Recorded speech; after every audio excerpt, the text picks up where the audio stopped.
हमारे देश पे जो विपत्ति जुड़ चुके हैं। गिरिराज जी, पहले ही रुझानों में जिस तरह से बढ़त दिखाई दे रही है, ऐसा लग रहा है कि एनडीए बम्पर विक्ट्री दिख रही है एनडीए की। बिल्कुल, ये होना ही था।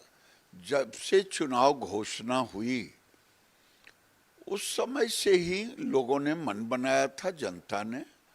और नेतृत्व आप देखें, एक तरफ नरेंद्र मोदी, नीतीश कुमार, दूसरे तरफ राहुल गांधी, लालू यादव, तेजस्वी, जेल और बेल वाले लोग, भ्रष्टाचार से जुड़े लोग, अराजकता फैलाने वाले लोग।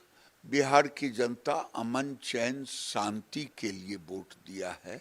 बिहार की जनता न्याय के साथ विकास के लिए वोट दिया है। और ये अभी भी मेरा मानना है कि अभी अंतिम आते आते 170 से ऊपर जाएगा।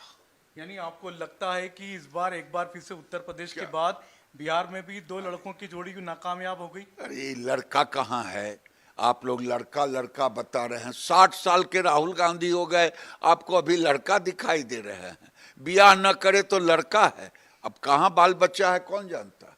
अच्छा, एक चीज बताइए गिरिराज जी, अगर इतनी जबरदस्त जो विक्ट्री मिल रही है एनडीए को, तो इसके पीछे आप सबसे बड़ा कारण किस मुद्दे को मानते हैं?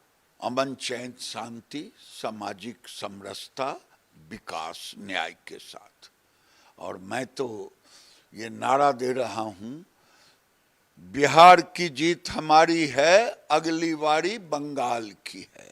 आगे बंगाल की बारी है। बंगाल में भी अराजकता है, घुसपैठिए की सरकार है, बांग्लादेशी, रोहिंग्या, हिंदुओं का जीना दुश्मन है। लेकिन आपको ऐसा नहीं लगता गिरिराज जी कि जिस तरीके से पहले हर घर में नौकरी की बात कही, वोट चोरी की बात कही, इनको जनता ने नकार दिया, इन मुद्दों को खारिज कर दिया? विश्वास कहाँ से होगा? जो नौकरी दिया रेलवे में, उसमें तो जमीन लिखा लिया। भरोसा नहीं ना होता है। इन लोगों का भरोसा समाज पर से टूट चुका है। आज का नौजवान नहीं देखा है वो दिन, लेकिन उनके बुजुर्ग तो देखे हैं। लेकिन कांग्रेस और आरजेडी के कई नेता कह रहे हैं कि अब हमको सड़क पे उतरना पड़ेगा, चुनाव फेयर नहीं हुए, निष्पक्ष नहीं। वो तो 2 दिन से माहौल बना ही रहे थे। जहां जहां वो चुनाव हारते हैं वहां फेस सेविंग के लिए वर्कर को कुछ बताना चाहिए, इसके लिए ये काम करते हैं। आपको लगता है बंगाल में भी ऐसी बिहार जैसी विक्ट्री होगी आपकी? बिल्कुल होगी। बंगाल की सरकार जिस दिन केवल वहां राष्ट्रपति शासन लगा करके चुनाव हो।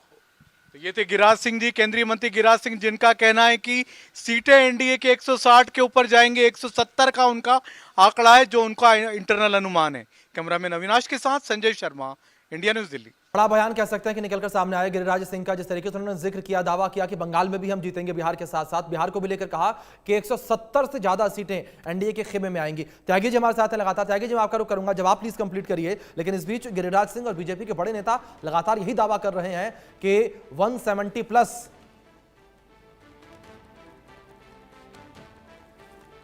तो देखिए, रुझान सामने आ रहे। जेडीयू अब तक जो रुझान सामने आया उसमें सबसे बड़ी पार्टी बनकर सामने आ रही है जेडीयू। और इलेक्शन कमीशन ने 175 सीटों के रुझान जारी कर दिए हैं, और जिसमें